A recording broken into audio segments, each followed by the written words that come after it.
Salut, c'est The Book. Bienvenue dans mon bordel. Je vous montre. Alors, de quoi on va parler aujourd'hui? Vous êtes au courant. Le gouvernement a demandé à récupérer donc les armes d'héritage, donc a demandé à ce qu'on leur donne ces armes d'héritage. Et d'ailleurs, je vous invite à voir la vidéo de Vic à ce sujet. C'est très intéressant. Et moi j'en ai récupéré dernièrement. J'ai fait une restauration d'un 12 que je trouve plutôt satisfaisante. Et comme il me reste un calibre 16 à faire, je me suis dit que je le filmerai et que je le partagerai avec vous. Peut-être que ce tuto restauration pourrait en intéresser certains. Comme moi je suis un grand consommateur des tutos sur YouTube, quand je me pose des questions, eh bien je vais essayer de trouver des informations. Et malheureusement, j'ai pas trouvé grand-chose. C'était des vidéos souvent très vieilles, avec une qualité d'image absolument abominable, pour rester poli. Ou alors c'était simplement des photos avec un fond musical. Enfin bref, c'était pas moyen, c'est juste carrément nul ce que j'ai trouvé. Nul. Donc je vais essayer de faire mieux, mais ça va pas être difficile. Donc j'ai refait intégralement le brunissage du carnon et je trouve très très chouette. Donc, je vais essayer de montrer ça à la lumière. C'est très propre, voilà, bien uni. Donc il y a des techniques pour ça, des produits à utiliser, on va en parler. Donc au niveau du bois, voilà, tout est fait à l'huile, hein. Il n'y a pas de vernis ou quoi que ce soit. Et je trouve que c'est quand même déjà suffisamment brillant. C'est plutôt pas mal. Tout le mécanisme est fonctionnel, la sécurité aussi, ça c'est très important. Voilà, j'adore ce bois. Il avait été mis en dépôt-vente dans une armurerie pendant plus d'1 an à 140 € et il est jamais parti. Il s'est pas vendu parce que il était dans un triste état. Donc c'était noir de crasse, la crosse emboutie, enfin avec des coups, des rayures catastrophiques. Le canon rouillé, l'intérieur du canon c'était une catastrophe également. Voilà, donc ces deux fusils appartenaient à feu mon grand-père, que j'accompagnais lorsqu'il allait à la chasse. De temps en temps je l'accompagnais. Donc c'est avant tout pour moi quelque chose de sentimental, c'est un souvenir. Je veux protéger ma culture et mes souvenirs. Voilà, j'en ai pas beaucoup, mais mes souvenirs de chasse font partie de mes meilleurs souvenirs de jeunesse avec mon grand-père. Et donc c'est hors de question de le donner à Macron pour qu'il le détruise. C'est pas possible. C'est pas possible. Donc on va commencer par quoi? On va le démonter et puis je vais peut-être commencer par le canon. On va faire l'intérieur et ensuite l'extérieur.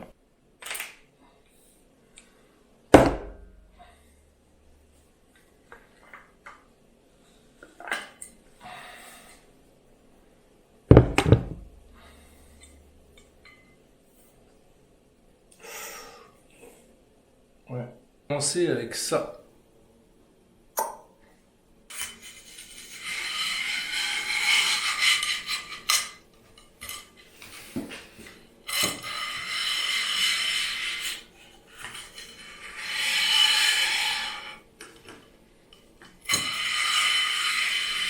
Là, on va utiliser ceci.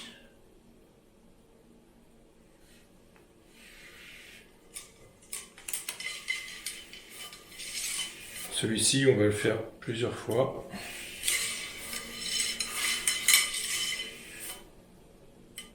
Voilà, tout le monde a ça, ça se trouve absolument partout. C'est à la fois un dégrippant et ça huile en même temps.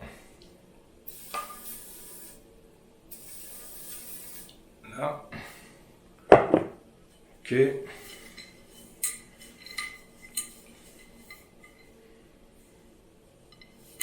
C'est de la paille de fer. Voilà, donc je l'étire un petit peu. Voilà, je vais la mettre par-dessus. Tac. Voilà, je fais quelque chose comme ça.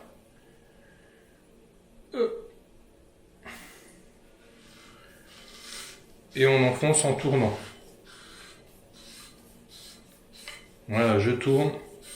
Comme si je vissais quelque chose à l'intérieur. Donc je vais faire plusieurs allers-retours. C'est pas ouf, mais c'est déjà beaucoup mieux que c'était. Ben, ce qu'on va faire maintenant, c'est qu'on va le poncer. Donc je vais pas vous apprendre à poncer quand même.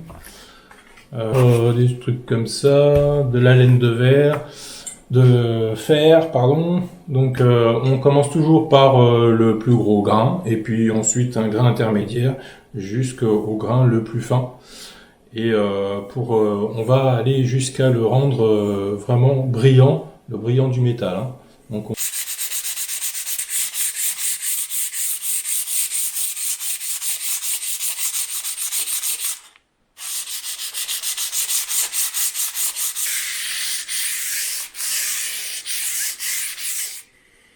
voilà, donc je l'ai fait avec un grain 150. Et puis après, j'ai continué avec un papier de verre un peu usagé pour affiner un peu tout ça. Maintenant, je vais enlever la poussière. Par contre, les mains, elles sont grasses. Donc là, ce que je vais faire, c'est que je vais dégraisser. Donc on peut utiliser de l'acétone, c'est top. Là, j'ai de l'essence F. C'est mieux que rien. Voilà. Donc le but étant de dégraisser, faites attention de ne pas regresser involontairement avec vos mains. Donc moi je vais pas me les laver toutes les 5 minutes, hein, donc je tiens le canon en mettant les doigts comme ça. Et puis ben là je dégraisse. Voilà. Donc là, évidemment, le chiffon devient noir. C'est très très très important. Si on ne le fait pas, si on passe cette étape, de toute façon, le brunissage ne fonctionnera pas. Hein. C'est clair et net. Donc on dégraisse bien. Plusieurs fois, on essuie. On reprend de la paille de fer. Voilà.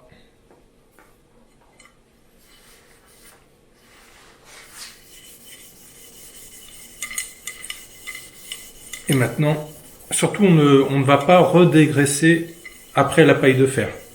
Il faut bien la passer partout. Et après, on passera le petit produit magique. Vous prenez ce produit-là. Donc c'est bronzage à froid, métal black. Voilà, je vous remontre. Il existe en grand bidon. Ça, c'est un petit bidon qui doit coûter à peu près 10 €. C'est une quantité de 50 millilitres. Donc, hop. Vous prenez un coton simple, sans produit. C'est les cotons qui servent aux femmes pour se démaquiller. Donc je l'enroule. Hop. C'est une trop grande surface, hein, donc faut pas prendre un coton-tige. Hein. Prenez ça, c'est vraiment idéal. Hein. Donc une fois enroulé, je le glisse dedans. Voilà. Donc on peut voir que c'est un peu bleu très clair. Et puis maintenant, on va le frotter le canon avec ça. Et ça va être instantané, c'est une réaction chimique. Voilà. Donc si vous avez bien respecté la procédure, ça devrait faire exactement la même chose que moi.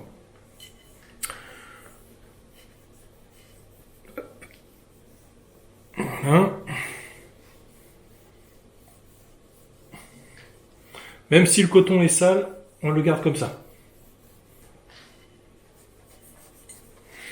Donc là, je suis vraiment arrivé au bout de mon coton. Donc là, je peux en prendre un autre pour faire le deuxième.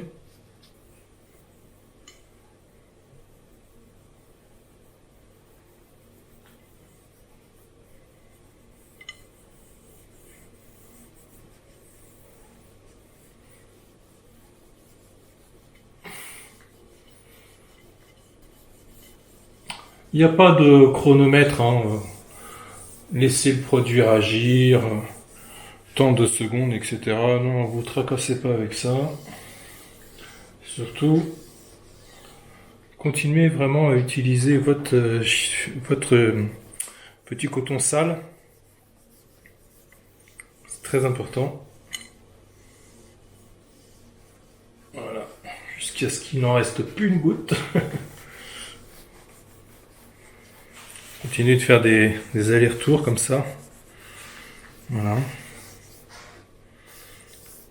Alors comme c'est de l'acide, au bout d'un moment, on va volontairement arrêter, évidemment, le processus. Et je vais vous expliquer comment. Toutes les étapes expliquées avant sont très importantes. Si vous en passez une, vous allez travailler comme un sagouin. Ce bronzage va aussi protéger le canon contre l'oxydation. Alors un petit peu. Un petit peu. C'est pour ça que je ne vais pas arrêter le processus avec de l'eau savonneuse, comme c'est dit très souvent de fois. Parce que dès que vous mettez de l'eau sur du métal, il rouille. Alors si c'est pas tout de suite, ça sera plus tard. Donc pour arrêter le processus, moi ce que j'utilise, et qui fonctionne très très bien, c'est donc la WD-40. Voilà. Donc c'est gras, donc c'est basique, donc ça va stopper les réactions chimiques dues à l'acidité du produit. Alors, c'est pas compliqué. Bon, vos vêtements, faites attention, hein, vous serez dégueulasse. Hein. Voilà, allez, hop, une bonne couche généreuse.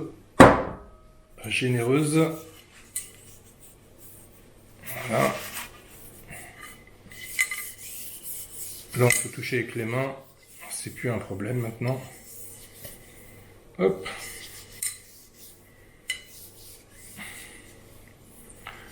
On attend un petit peu. Et puis après, bon, on va essuyer tout ça. Faut quand même laisser quelques secondes. Hein.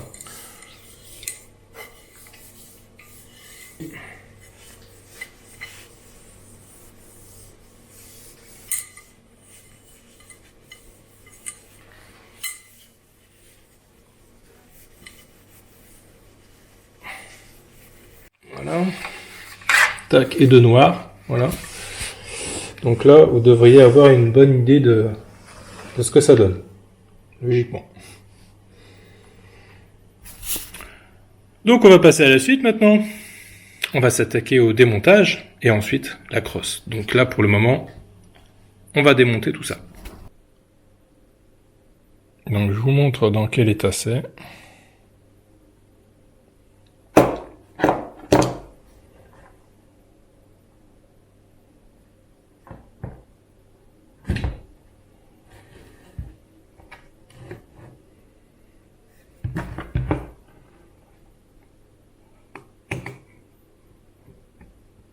C'est très très moche. C'est vraiment très très moche. La crosse est très abîmée. Je sais pas si vous le verrez sur la caméra. Alors donc pour tout ce qui est à coups comme ça, les enfoncements. Alors une fois qu'on aura tout poncé, en fait il faut mettre quelques petites gouttes d'eau. Donc là on peut utiliser un coton-tige sur le bois, ce qui va du coup détendre les fibres du bois et ensuite chauffer tout ça. Donc on peut utiliser à peu près tout ce qu'on veut du moment que ça chauffe, un petit chalumeau par exemple, et du coup l'eau en chauffant va vouloir s'évaporer, donc les molécules d'eau qui ont été imprégnées donc vont vouloir remonter à la surface et vont emporter avec elles les fibres du bois enfoncées. Donc c'est l'eau en s'évaporant qui va redresser les fibres du bois. Ça va quand même atténuer le creux à l'intérieur. Allez, on va commencer par démonter ce qu'on peut. Donc tournevis. Ne pas oublier aussi ce vis là qui est derrière. Là, celui-ci. Si votre tournevis est trop épais, un petit coup de meule pour l'affiner. On coince dans un étau.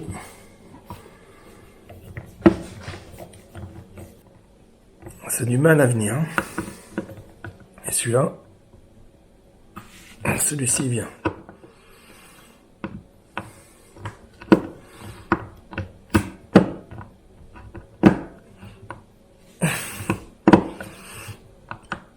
Sûr, je suis pas là pour vous donner des leçons de morale ou je sais pas quoi. Mais oui, officiellement, vous êtes censé le déclarer hein, sur Internet que vous avez un fusil d'héritage. Alors, tac.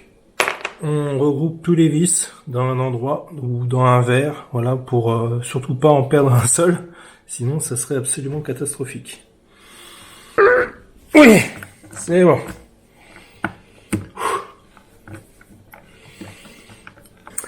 On va y arriver. Il faut persévérer. S'il y a un truc qui va pas, il faut s'arrêter, il faut réfléchir et trouver une autre solution. Sinon, vous allez faire des bêtises que vous ne pourrez pas rattraper.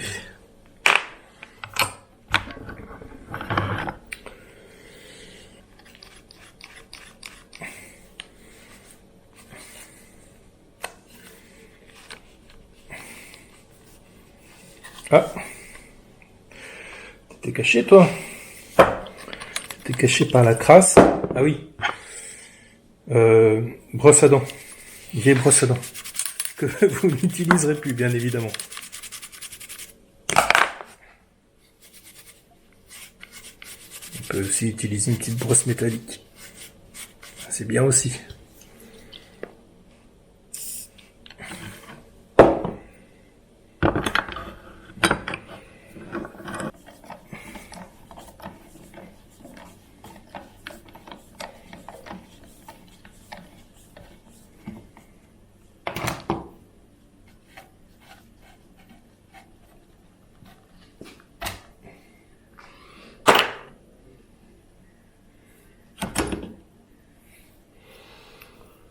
Voilà. Ah voyons, c'est propre. Waouh, waouh, waouh, waouh, waouh. Il y a du boulot. Il y a du boulot. Et là-dedans... Pas normal ça. Là, il est bien mis dedans. Et là, il est sorti. Donc je vais regarder ça de plus près. Donc je vais sortir le maximum de choses. Tout nettoyer et tout remonter.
Ça commence à ressembler à quelque chose.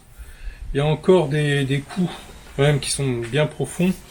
Donc comme j'ai dit tout à l'heure, on va vaporiser un petit peu d'eau dessus.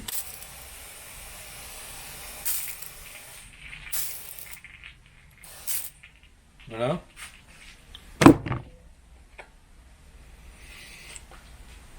Le bois est en train de boire cette flotte. Ça va assez vite.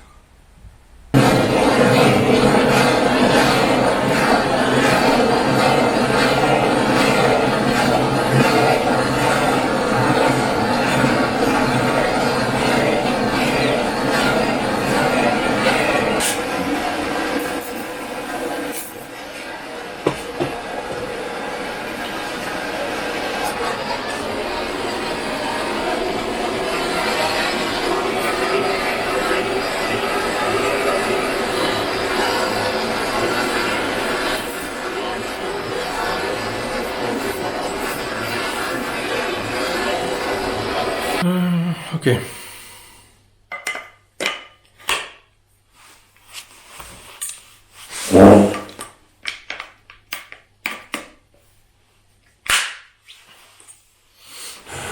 Donc, à vérifier la sécurité S. S, ça veut dire qu'il y a la sécurité. J'appuie très fort. Il se passe rien. J'appuie l'autre que détente. Il se passe rien. Change de cartouche. Il n'y a pas la sécurité. J'appuie, ça part. J'appuie, ça part. Je recharge. Je mets la sécurité. J'appuie, ça part pas. J'appuie, ça part pas. Ok. Donc, c'est convenable. Maintenant, on va passer l'huile. Donc, j'ai terminé de poncer jusqu'au grain très très fin. Et puis, j'ai terminé donc avec la laine de fer. Donc, la paille de fer. Je sais pas où est-ce qu'elle est partie. Voilà. Tu vois. Donc ça, tu connais. Voilà. Donc là, ce qu'on va faire, c'est qu'on va passer de l'huile danoise, autrement appelée aussi huile pour crosse. C'est ce que j'utilise pour mes manches de couteau. D'ailleurs, n'oubliez pas, si vous voulez un de mes couteaux, vous allez sur Naturabuy, vous tapez couteau Isobook et vous trouverez peut-être quelque chose qui vous plaît. Alors, comment je vais la passer? Déjà en plusieurs couches. Donc, ce que je vais faire, je vais prendre un petit coton. Tac. Voilà. Wood Danish Oil. Donc ça, c'est de la vraie. C'est une recette ancestrale. C'est pas totalement transparent. La couleur, c'est légèrement jaune. Donc avec le coton, eh bien, je vais venir donc passer mon huile délicatement. Voilà. Je ne vais passer que 2 couches uniquement. J'ai remarqué que 3 c'était trop. Par contre, la deuxième couche, il faut bien attendre qu'elle cicative, qu'elle sèche À 20 degrés, il faut compter 6 heures. Voilà, il faut que ça pénètre bien à l'intérieur du bois. Donc, l'huile danoise, je crois qu'il y a de l'huile de tong à l'intérieur. Mais bon, personne connaît vraiment la vraie recette. L'huile de tong, c'est l'huile de bois de Chine. L'huile danoise, tout ça, enfin bref, c'est des huiles qui sont très dures. Et c'est ce qui est utilisé pour huiler les crosses. Pour mettre en valeur les veinures du bois. Puisque le prix d'un fusil, c'est finalement la beauté d'une crosse qui donne sa valeur. Donc pour avoir une belle crosse, il faut déjà un beau bois. Mais une fois qu'on a un beau bois, eh bien, il faut l'entretenir, il faut y passer une belle huile, il faut en prendre soin. Voilà. Déjà, ce fusil a déjà gagné beaucoup de cachets. Hop. Ça, c'est de la corne. Voilà. Donc, bon, de toute façon, le canon, ça n'a pas bougé. Là, bon, c'est pas fini. C'est déjà bien dégrossi. Ça serait presque correct. J'ai repéré un défaut. Il y en a deux. Un ici, une petite fissure qui part de là, qui va jusque là. Et de l'autre côté, au même niveau, au même endroit, pareil.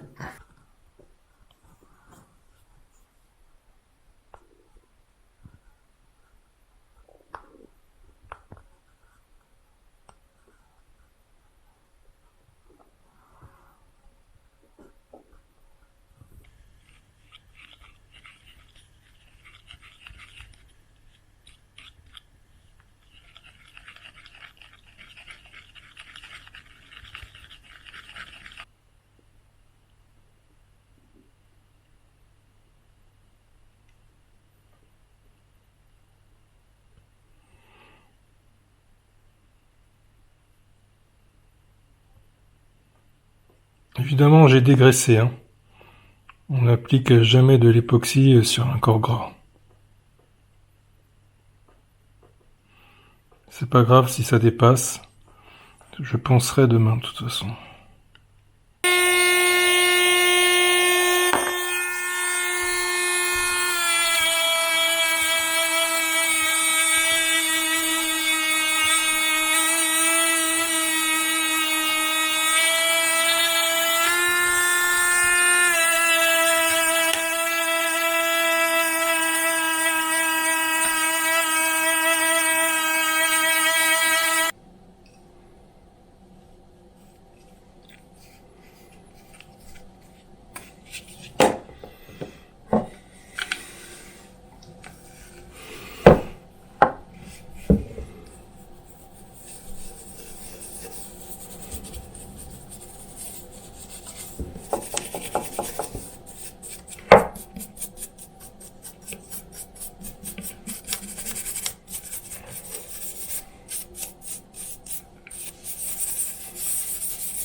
Tout est sec. Ça m'a pris à peu près 4 heures. Donc on n'a pas le niveau d'exigence placé au même endroit. Ça me convient. Franchement, c'est suffisant. Vraiment pour moi. Donc là, à la lumière du jour, on se rend bien compte des couleurs. Donc là, au niveau de la crosse, on remarque que ça n'a plus rien à voir avec l'état dans lequel il était au départ. Évidemment, j'ai poncé la colle, on voit plus rien. C'est très léger. Bien sûr, quand on fait la finition avec le dentifrice, une fois qu'il est sec, au bout de quelques secondes, on essuie avec un chiffon sec. Voilà. Et puis, au niveau de la sécurité, ça fonctionne très bien. Oh, c'est plutôt cool. Ouais, j'aime bien. C'est propre. Donc, écoutez, pour ceux qui étaient venus sur cette vidéo uniquement pour le tuto, vous pouvez partir maintenant. Nous, pour les autres, on se retrouve dans une seconde. Cet hiver 2022, il va y avoir des coupures de courant. Eh bien, certains Français vont manquer d'électricité et donc pas la possibilité de se chauffer ni de se laver à l'eau chaude, pas la possibilité de cuisiner, de se divertir avec une télévision, pas la possibilité de communiquer parce que uniquement des téléphones portables, d'où l'intérêt de la radio. Et donc les Français privés d'internet, ça risque d'être sale.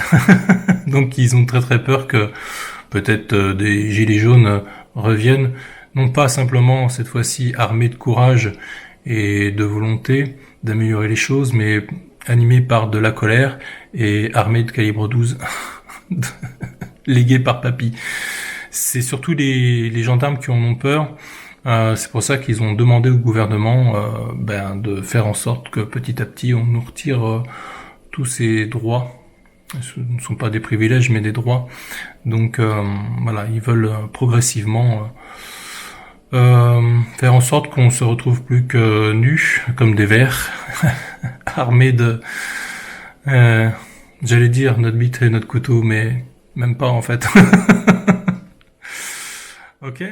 Donc le calibre 16 est terminé. Je n'ai pas de cartouche calibre 16, mais j'ai vérifié, ça se trouve encore assez facilement dans toutes les armureries ou même chez Decathlon, il n'y a aucun problème.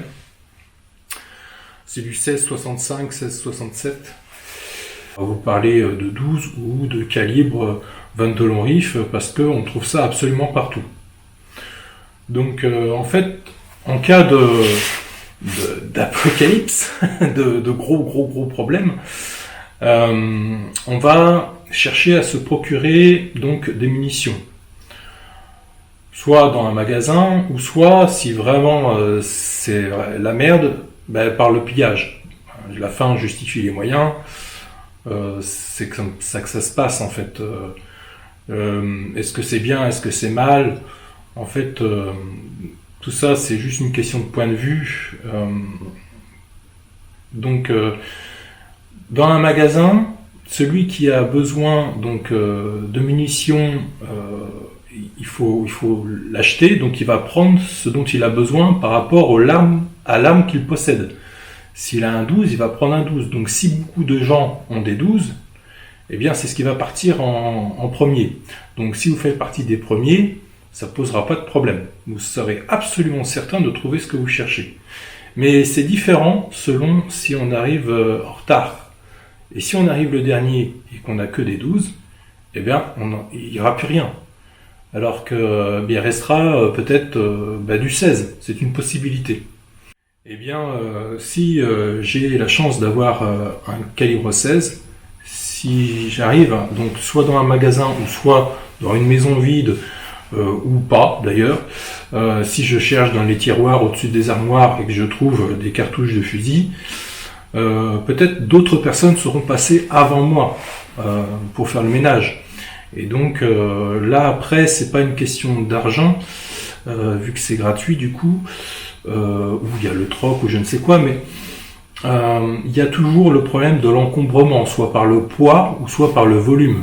Donc prendre toujours ce dont on a uniquement besoin soi. Et du coup c'est le même problème que avec le magasin, selon si tu arrives en premier ou en dernier, c'est totalement différent. Et donc, je pense que avoir une arme un peu exotique peut, en plus des autres, bien évidemment, peut être un choix pertinent. Voilà, à condition que la munition continue d'être vendue. Si elle continue d'être vendue, elle continue forcément d'être achetée par certains et donc stockée quelque part. Évidemment. Ok, donc écoutez, je vous remercie d'avoir regardé cette vidéo. Vous laissez-moi un petit commentaire si vous avez envie. Et puis je vous dis à bientôt. Ciao!